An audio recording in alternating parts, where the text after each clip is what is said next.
first give the floor to the Russian Federation. Mr. President, we thank the Undersecretary General on Political and Peacebuilding Affairs, Mrs. Rosemary DiCarlo, for the briefing. I want to indicate from the outset that the situation we are facing today is unfolding around Venezuela, not inside the country. The recent incidents of breach of Venezuela's sovereignty by foreign agents pose a direct threat to the country's peace, as well as to regional security and stability. And this situation is a clear violation of the UN Charter. To better illustrate the point of our meeting, I will summarize the facts. In the first days of May, an armed group of at least 60 people entered the sovereign land of Venezuela from the territory of neighboring Colombia on 2 vessels. 47 of them were arrested.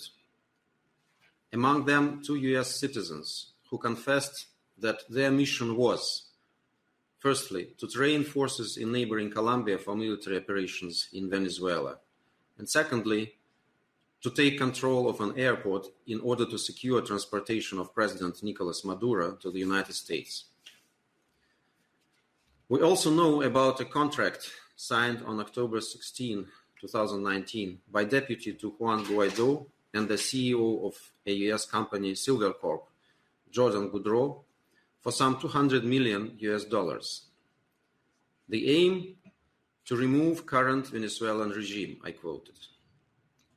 According to the available information, it was to be financed through Venezuelan sovereign funds expropriated by US from Caracas and kept in US banks.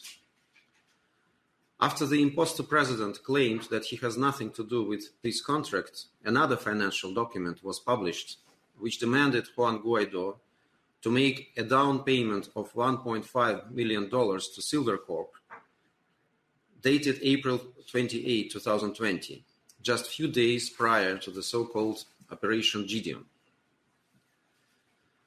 We would like to question what role neighboring Colombia had in this story.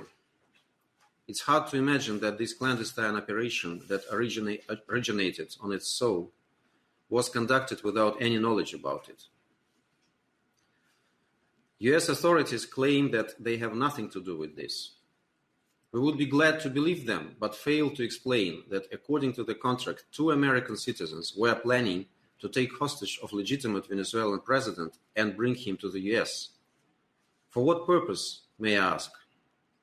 And how does it correlate with constant all options are on the table type messages by US authorities to Caracas, including the recent announcement of a $15 million US bounty for President Maduro?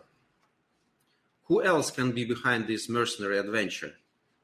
Nepal, like President Pompeo once said on another issue? The facts provided to the Council by Venezuelan permanent representative in his letter of May 13 are self-evident. Fortunately, this invasion was exposed and diffused by Venezuelan armed forces. As a result, a significant number of firearms was confiscated, including high-caliber ones, all of which were meant to be used in order to trigger internal chaos and get hold of critical infrastructure and state institutions. This is an act of aggression, and it must be condemned.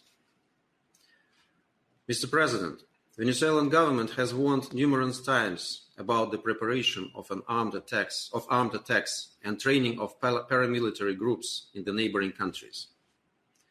Let me remind that the UN Security Council, I quote, condemns any state which persists in permitting or tolerating the recruitment of mercenaries and the provision of facilities to them with the objective of overthrowing the governments, end of quote. That was a direct quote from the Resolution 239 of 1967, which appears to be grossly violated, as well as the Charter of the United Nations and the Declaration on the Inadmissibility of Intervention and Interference in the Internal Affairs of States, adopted by the General Assembly in 1981. Unfortunately, the United States has a history of treating the whole South America as its backyard, in accordance with the Monroe Doctrine, mothballed for some time until US administration decided to give it a second chance. Bay of Pigs invasion in Cuba in 1961, overthrowing Salvador Allende in Chile in 1973, and the 1986 Iran-Contras file in Nicaragua, just to name a few.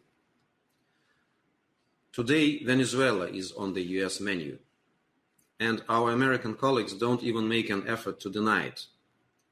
It's exactly because of this that the recent adventure of Silvercorp looms especially alarming.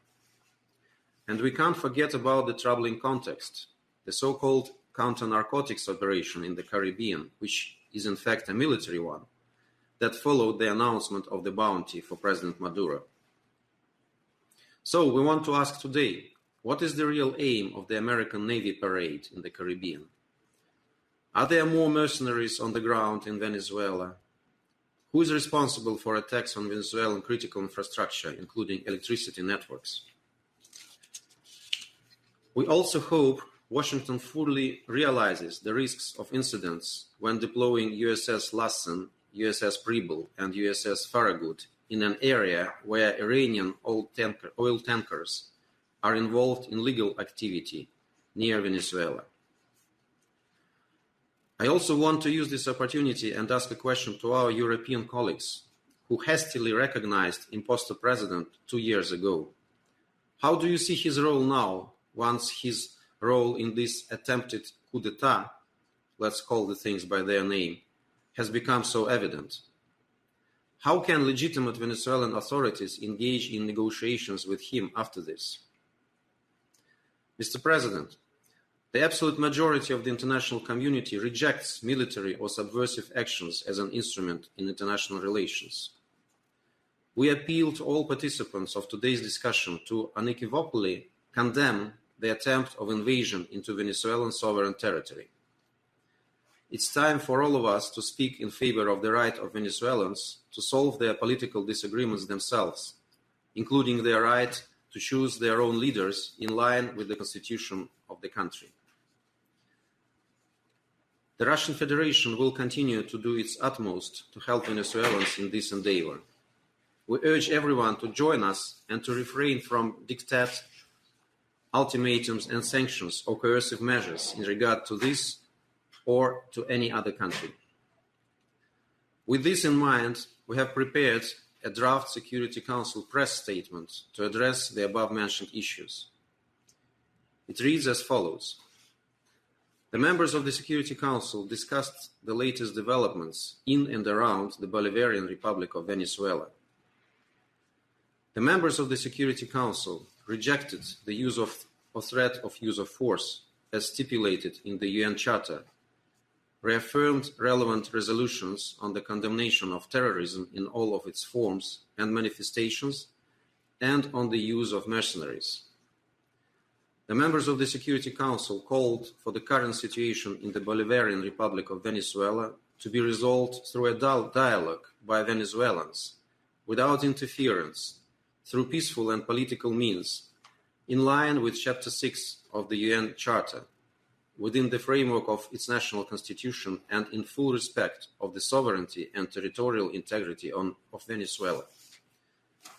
We believe that such a short, politically neutral and concise text will raise no substantial objections by the Council members.